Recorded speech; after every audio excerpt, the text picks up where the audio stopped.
años. ¿Se acordarán ustedes que hemos estado hablando muy seguido de Pemex, desde luego? Es un área estratégica de nuestro país. Y Pemex emitió un comunicado el 11 de noviembre informando que habían neutralizado oportunamente intentos de ataques cibernéticos, que nada más había sido afectado pues, menos de un 5% de los equipos de cómputo. Eso fue lo primero que se supo de la información. Luego supimos que empleados de Pemex, de Tecnologías de la Información, enviaron a Animal Político el aviso que apareció en el sistema de la petrolera, donde se dan instrucciones para recuperar la información interna bloqueada, lo que se conoce como un ransomware, y sugieren una extorsión.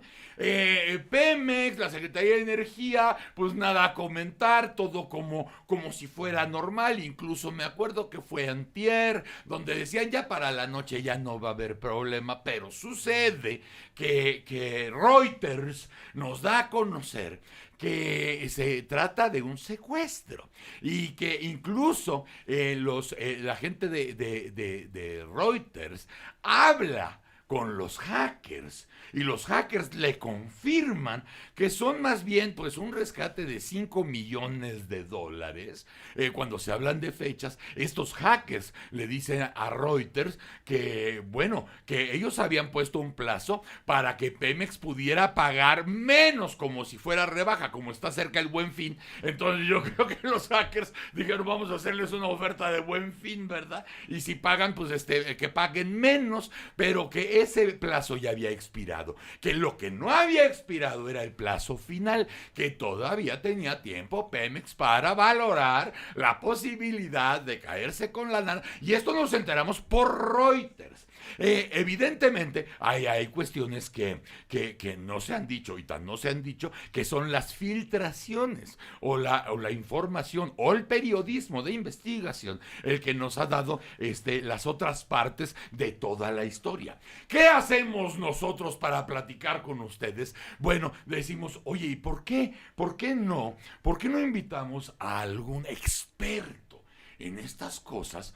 Porque desde luego, a lo mejor ustedes pueden tener el mejor teléfono inteligente, pero eso no quiere decir que sepan o que sepamos lo que hay que saber acerca de lo que significa la tecnología y todos los peligros que hay alrededor de la tecnología, no en Pemex, en todo el mundo, todos los días. Israel Reyes cuenta con más de 20 años de experiencia trabajando en los Estados Unidos. Si de pronto ustedes lo notan pocheando de pronto, pues es por eso, porque ha vivido en los Estados Unidos los últimos 20 años, también ha vivido en la Federación Rusa, también en China, también en Nueva Zelanda y también en Australia. Ha sido promotor y defensor de la resiliencia cibernética nacional, independencia tecnológica y soberanía de los datos. Ha trabajado con y para las principales compañías globales, IBM, Hewlett Packard, Fujitsu, en proyectos de seguridad nacional, y me podría yo seguir leyendo las credenciales de este caballero, pero si acabo con todas las credenciales que tiene, voy a verme obligado al final de tenerlo que nombrar visitante distinguido de la Ciudad de México, entregarle una medalla, ponerle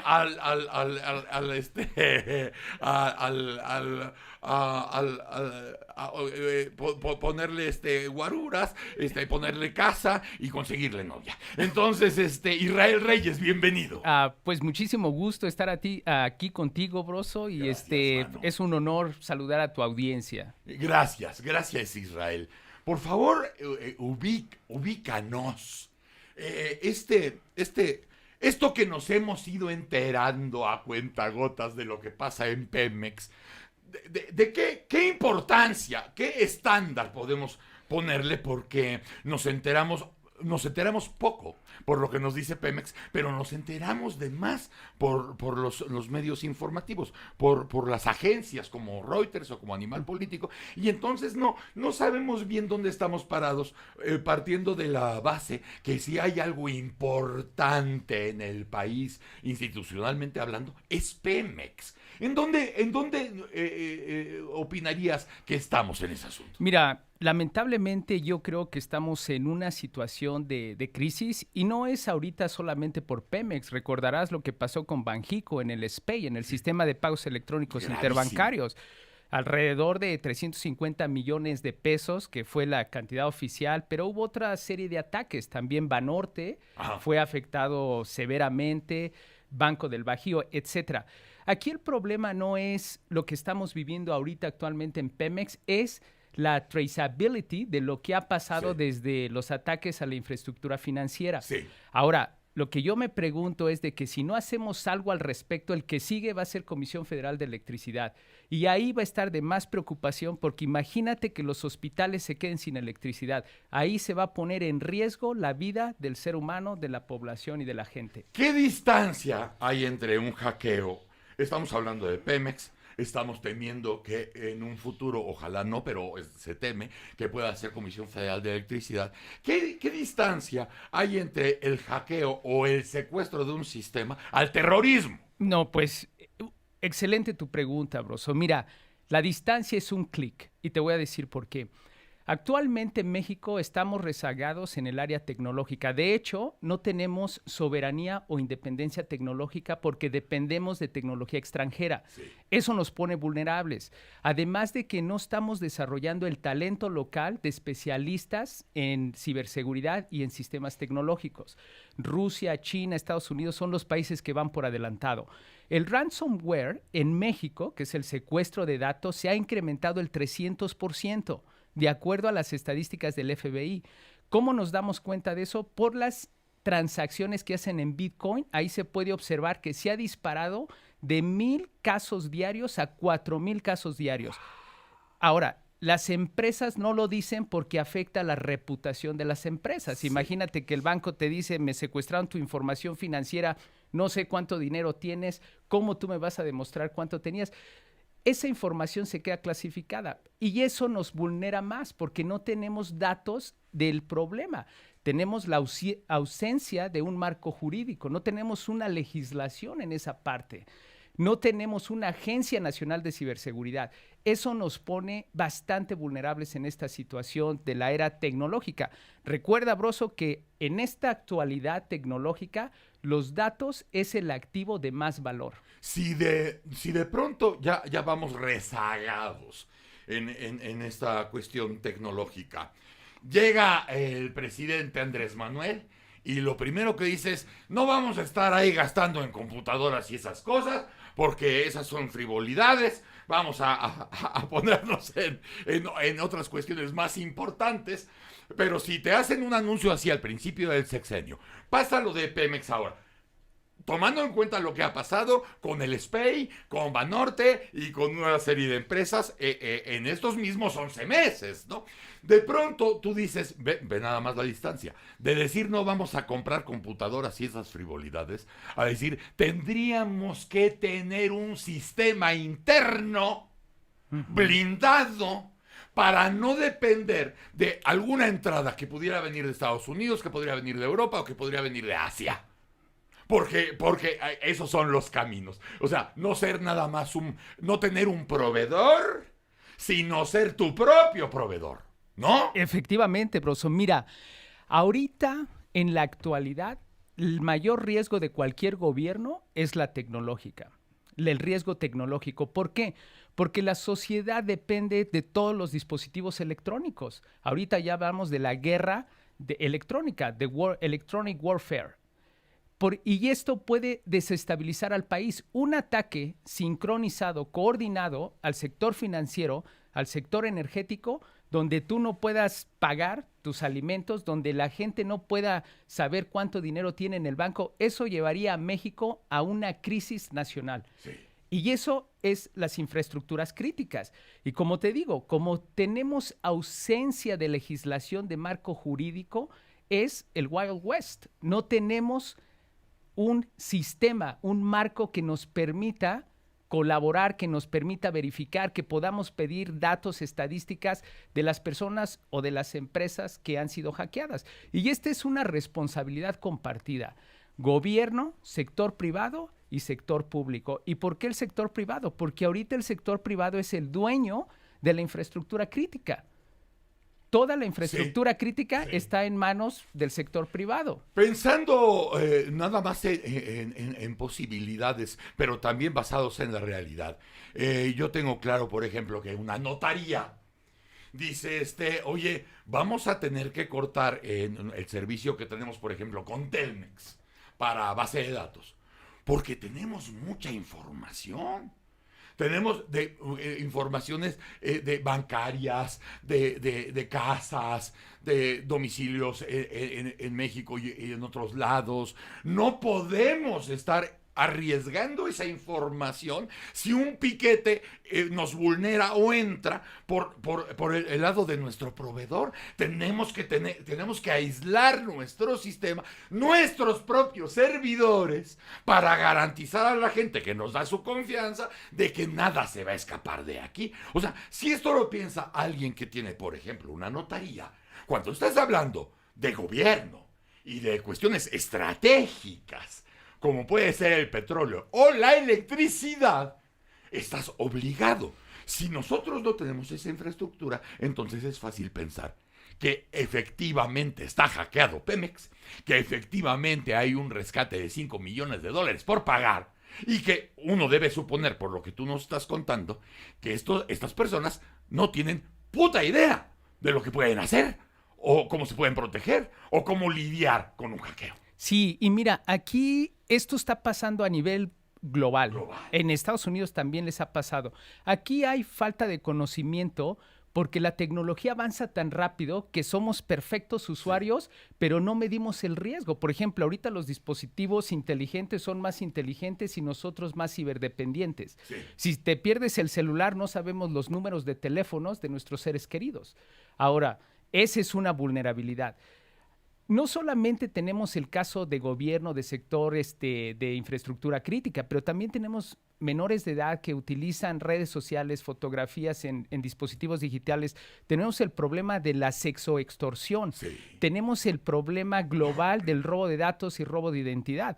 Y regresando un paso hacia atrás, efectivamente, la vulnerabilidad o el eslabón más sensible son los proveedores. En el caso de Banxico, del SPEI, a los que infiltraron fueron a los proveedores, que a través de esos proveedores se hizo el puente para accesar lo que es el sistema de pagos electrónicos. ¿Como película? Como película. En los casos como de Pemex, a los que atacan o como aprovechan es la vulnerabilidad humana. Te mandan un correo electrónico utilizando datos de una persona que tú conoces e identificas porque sacaron la información de LinkedIn, hacen el nombre Israel Reyes, pero le cambian la L por el 1 y la gente no revisa el correo electrónico, revisa el nombre, Israel Reyes, yo lo conozco. Y te puedo poner, abre este documento que es urgente y tú lo abras y cuando abres ese documento, pues ahí te infiltran el código malicioso. Entonces, por eso digo, la responsabilidad es compartida entre el usuario, el sector público, el sector privado y el sector gobierno. Y creo que en México estamos cortos en el desarrollo tecnológico y en el desarrollo del talento local. Los mexicanos somos muy talentosos, hacemos trabajos excepcionales en el extranjero, pero aquí en México no estamos dando lo mejor de nosotros. Ahora, te pregunto algo que a lo mejor tiene que ver en algún sentido con estas cuestiones con las que padecemos y con las que vamos atrasados. Tú has trabajado en muchos países y has estado asesorando a muchos gobiernos. Desde el 11 de septiembre cambió la visión de la seguridad y más en estos aspectos. Una parte de la ley de la Patriot era un intercambio que nosotros no podemos ni siquiera imaginar por nuestra naturaleza y por lo que somos y por nuestra personalidad. Y el intercambio es, vas a tener que perder un poco de libertad por la seguridad. Ese es el intercambio. Que de pronto también lo ves en China y en muchos lados de Europa, donde dices, bueno, si no quieres que nos ensarten, pues vas a tener que perder algo porque te tenemos que ver en dónde estás, tenemos que hacer esta responsabilidad compartida. ¿Eso nos toca ya? Pues sí, y deberíamos de. Lo que pasa es que necesitamos invertir en infraestructura. Por ejemplo, cuando tú tomas un avión y abres tu maleta para ver lo que traen, tú estás dando una concesión de tu privacidad. Sí. Pero el cambio es un beneficio mayor y colectivo Por de el que bien de los demás. de los demás, que no vas a poner una bomba y que va a volar el avión, Sí. ¿correcto? Sí. Esto de la seguridad es, como bien lo dices, Broso, es otorgar concesiones por un bien mejor. Hay que aclarar algo aquí muy, muy preciso. En el Internet no hay privacidad. Eso no existe. Ajá. Google, Facebook y Twitter son empresas que cotizan en billones de dólares. Pero ¿cuánto te cuesta a ti tener una cuenta en Twitter y Facebook? Cero, porque el producto eres tú. Porque tus datos son los que ellos van a comercializar. O sea, ¿tú crees que estás entrando gratis? Efectivamente, cuando no es. Claro. Datos. Eres un número que cuesta. Tú eres el producto. Data is the most valuable asset. Claro. Es el nuevo petróleo negro. Por eso el robo de Los datos datos. existe. Los datos. Quien tiene los datos tiene el poder. Quien tiene la información tiene el poder. Y ese es nuestro desfase. O sea, hasta hace unos años podrías encontrar, por ejemplo, datos del padrón electoral a 5,000 pesos en Tepito. Sí, en Amazon. Por ahí el padrón electoral estuvo a la venta. Desde luego. Y acaba en Tepito. Acaba en Tepito a 5,000 pesos, llévelo, mire, barabara. O sea, pero fíjate nuestro desfase. Estamos hablando de estas travesuras, de estas corruptelas a ese nivel. Pero ahorita ya estamos hablando, con lo que está pasando ahorita en Pemex, de a ver hasta dónde puede llegar. Porque somos vulnerables. Bastante. Eso es evidente. Y hay hackers que saben perfectamente dónde clavar el diente. Y un pastel maravilloso son todas nuestras instituciones donde se prometió de entrada no andar gastando en esas frivolidades de la computación. Sí, y mira, Broso, para profundizar en esto, no sé si supiste la noticia que en Estados Unidos hace un año hackearon al National Security Agency y le robaron las herramientas. NSA. Efectivamente, le robaron las herramientas de infiltración y penetración en el Internet. Esas herramientas se pueden comprar y conseguir en el Deep Web y en el Dark Web, y son las herramientas que se utilizan para hacer ataques de secuestro de información, como es el ransomware, porque es relativamente sencillo ejecutar un escáner, un análisis de vulnerabilidad y desarrollar un código para penetrar esa parte crítica. Con una superioridad tal que yo no podía creer que los hackers habían platicado con Reuters. O sea, imagínate la superioridad que debes tener para decir, sí, en efecto, pues los secuestramos, ¿verdad? Y sí van a ser 5 millones de dólares, ¿verdad? Y estamos esperando la respuesta, pues porque el plazo todavía no expira. O sea, a esa superioridad de poder estar escondido debajo de una piedra en cualquier parte del mundo, le das entrevista a Reuters. Sí, efectivamente, la supremacía tecnológica y utilizando el anonimato del Internet. Tú nunca sabes quién está detrás de esa figura, detrás de ese audio, porque el Internet tiene el anonimato y eso es lo que se explota. Se hacen conexiones VPNs para disfrazar o lo que se conoce como mask de IP address, que no van a saber de dónde vienes, de qué país vienes. Se hacen puentes en proyectos de seguridad y de ciberinteligencia que hicimos en Europa o en otros países. Podíamos ver cómo a México lo utilizaban los hackers de otros países, de China, Norcorea, de Siria, de lugares hostiles, como puente para perpetuar ataques en Estados Unidos. Te pregunto algo, como colofón de esta plática maravillosa que nos regalas. una curiosidad que tengo. De pronto, ya ves por la polarización política que hay en el país y todo esto, que es, bueno, es un capítulo más de la historia que es la nuestra. De pronto, cuando hay mucha fricción entre las partes que se pelean en las redes sociales por cuestión política, de pronto alguien dice, ya vamos a salirnos de aquí, vámonos a donde estábamos en el Beca Ruso.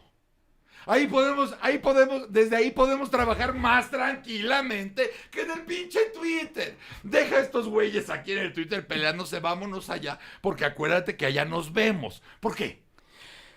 Bueno, eso es una pregunta muy difícil de contestar, pero las redes sociales ahorita son una plataforma de influencia y de polarización.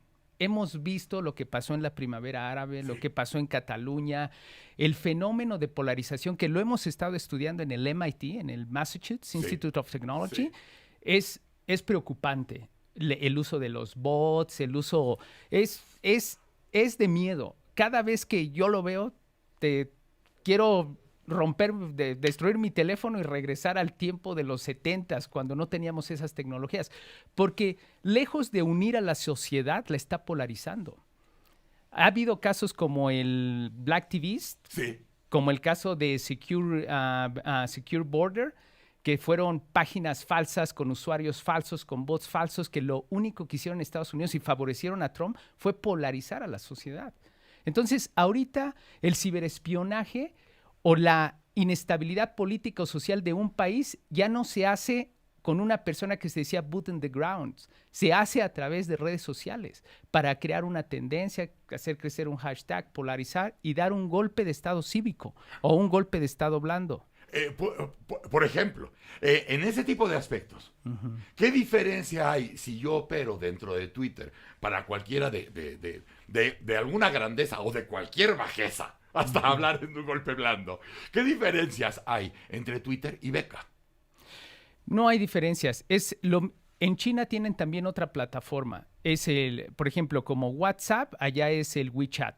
El Telegram es el Signal. Es lo mismo. Es la misma gata, nomás que revolcada.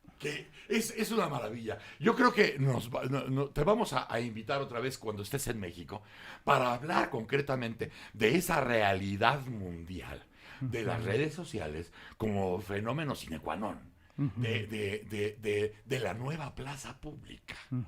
Entonces, platicarlo contigo desde donde tú ves esas cosas y desde donde las platicas y desde donde las analizan, va a ser para nosotros un gran regalo si regresas a México y coincidimos y platicamos de eso. Sí, y mira, me gustaría cerrar con un consejo para tu audiencia, viendo todos estos hackeos, especialmente en el sistema financiero. Yo les recomiendo a la gente que las aplicaciones de accesar a los bancos sean muy precavidos de qué dispositivos los hacen, porque ahí es donde los hackers obtienen los códigos para penetrar y para clonar las tarjetas de crédito, clonar la aplicación, clonar el teléfono y extraer el dinero. Y el problema que ahorita tenemos es que todos recibimos los estados de cuenta electrónicos. Ya no hay papel. No. Si un día hackean las bases de datos y destruyen esa información financiera, ¿cómo tú vas a demostrar que tenías 5,000 pesos en tu cuenta o más si no tienes el papel? Ahora, cuando tú vas al cajero y te dan el papel del cajero, se desborra. En un mes, la tinta desaparece por el papel que tiene cera. Entonces, a la audiencia yo le recomiendo que le pida a su banco los estados de cuenta en papel y que los guarde debajo del colchón, porque va a haber un día que va a pasar. Ya no, it's not about if, it's about when. Así es. Así es. No es por sí, sino nada más esperar cuándo va a ser. Efectivamente. Oye, ese es un gran consejo. Y aquí nos avientas, pues, 50 años, no de retroceso, pero sí de cuidados. Porque dices, bueno, siendo virtual, en el fondo nada existe. Efectivamente. Es un contrato. Exacto. Casi dogmático de fe. Exacto. Donde tú me vas a decir cuánto tengo y te juro por Dios que yo sé cuánto hay. Efectivamente. Tienes que ir al banco a decir, oiga, imprímame la chingadera. Y guardarla, como tú dices, debajo del colchón. Oigan ese consejo, niños, ¿eh? Oigan ese consejo, porque, y ya lo dijo muy claro, no es por si pasa, es cuando les va a pasar. Oye, Israel Reyes, gracias, cabrón. No, pues gracias a ti. Un placer Muchas estar gracias. contigo y con tu Ha audiencia. sido una gran clase. Es más, yo creo que muchos de los ganapanes que nos están oyendo, algunos ya pensaron hasta la idea de recuperar la universidad o el estudio que les quedó trunco, porque fue una gran clase la que diste. Gracias, gracias. Y la audiencia me puede seguir en las redes sociales, en Twitter, @Israel G de Gerardo Reyes, Israel G. Reyes. Israel G. Reyes. Yo creo que mucha gente te empezará a seguir a partir de que te oyó, porque fuiste claro y fuiste nutritivo. Muchas gracias. Gracias a ti Israel y al Reyes equipo. con nosotros. En estos momentos vamos a corte. ¡Órale!